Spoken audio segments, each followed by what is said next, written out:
बिहार में कांग्रेस की सीडब्ल्यूसी बैठक पर सियासी घमासान छिड़ गया है। बीजेपी नेता शहनवाज हुसैन ने सीडब्ल्यूसी को नॉन वर्किंग कमेटी करार देते हुए कांग्रेस पर करारा तंज कसा। तो वहीं जनसुराज के संस्थापक प्रशांत किशोर ने कहा कि जनसुराज के आने के बाद बिहार की राजनीति बदल गई है। अब सभी दल सड़क पर उतरने को मजबूर हो चुके हैं। आरएलएम प्रमुख उपेंद्र कुशवाहा ने इसे बकवास की बैठक बताया। जानिए कांग्रेस की इस बैठक पर क्यों गरमाई बिहार की सियासत और विपक्ष के नेताओं ने कांग्रेस पर इतने तीखे हमले क्यों किए।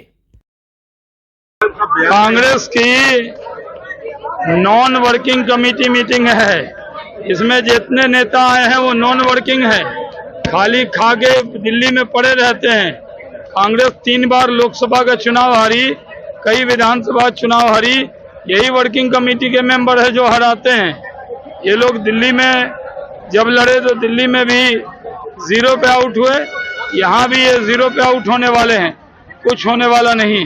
खड़गे साहब मीटिंग के बाद बोले हैं कि बिहार चुनाव जो है भाजपा के लिए एंडिंग का शुरुआत करेगी। बिहार हरदम से मोदी के साथ रहा है, नीतीश कुमार के साथ रहा है।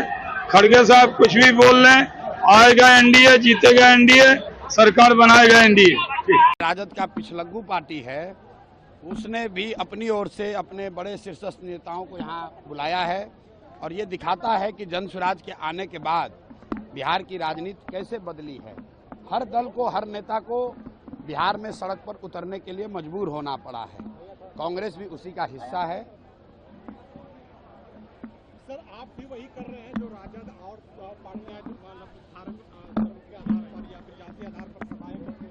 आज आपने मुसलमानों के साथ बैठक की, क्या नहीं लगा अलग? आप 3 बरस से हम यहाँ बिहार में काम कर रहे हैं। बिहार के गांव-गांव में पैदल चल के गए हैं। क्या आपने देखा कि जनसुराज कोई जातीय आधार पर बैठक करता है? जनसुराज जाति और धर्म की बात नहीं कर रहा है। आज यहाँ पर जैसे कई बार हम लोग हिंदुओं के सभाओं में भी जाते हैं, वैसे आज मुसलमानों की सभा में आए हुए हैं। इसमें कोई ऐसी बात नहीं है कि अलग, इसमें क्या सभा में हिंदू नहीं है? तमाम हिंदू साथी यहाँ बैठे हुए हैं। आपने घोषणा और किया है कि जहाँ से मुसलमान और पार्टियां कैंडिडेट खड़ा करेंगे वहाँ से आप नहीं खड़ा करेंगे मुस्लिम कैंडिडेट। मैंने ये कहा है कि अपने आप को मुसलमानों के रहनुमा कहना, जो दल अपने आप को मुसलमानों का रहनुमा बताते हैं, अगर उनको मुसलमानों की इतनी ही चिंता है तो जनसुराज अपनी ओर से घोषणा कर रहा है कि जहां पर वो मुसलमानों को टिकट देंगे वहां पर जनसुराज मुसलमान नहीं लड़ाएगा। वो भी अब ये घोषणा कर दें कि जहां पर जनसुराज मुसलमान लड़ाएगा वो भी मुसलमान को नहीं लड़ाएंगे। अगर उनको भाजपा को हराने की इतनी चिंता है तो ये घोषणा करके देख लें, वो नहीं करने वाले हैं। सीडब्ल्यूसी की मीटिंग हुई इधर, राहुल गांधी खड़गे भी थे। खड़गे कह रहे हैं कि अब भाजपा नीतीश कुमार को बोझ समझ रही है, रिटायर करना चाह रही है। ये फालतू बोलने वाले लोग तो बकवास करने के लिए हम मीटिंग कर रहे हैं। कोई सीडब्ल्यूसी की मीटिंग का कोई मतलब नहीं है। चुनाव सामने है, अब तक तो कभी इन लोगों ने मीटिंग नहीं की, इसलिए चुनाव की दृष्टि से कि कुछ लाभ मिल जाए इसलिए कर रहे हैं। बाकी राहुल गांधी जी भी कुछ दिनों तक बिहार की यात्रा करके लौटे, जमीनी सच्चाई क्या है इससे वाकिफ हो गए। तो व्याकुलता में, छटपटाहट में कुछ भी बोल रहे हैं अनाप शनाप, यही है और कुछ नहीं।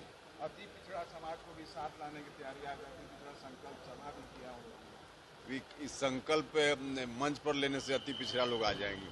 अति पिछड़ा के लिए जितना नीतीश कुमार जी ने अपने शासनकाल में किया है, कांग्रेस के लोगों को तो इस बात का जवाब देना चाहिए कि उन लोगों के शासन में क्या हुआ अति पिछड़ा लोगों के लिए। तो जब सत्ता में लोग थे तब तो कभी अति पिछड़ा याद नहीं आया। अब जब चुनाव की दृष्टि से वोट चाहते हैं तब अति पिछड़ा उनको याद आ रहा है। बिहार की जनता सारी चीजों को देख रही है, समझ रही है। लद्दाख में जिस तरह से हिंसा हो रही है, अब वहाँ का क्या सिचुएशन है मुझको नहीं मालूम।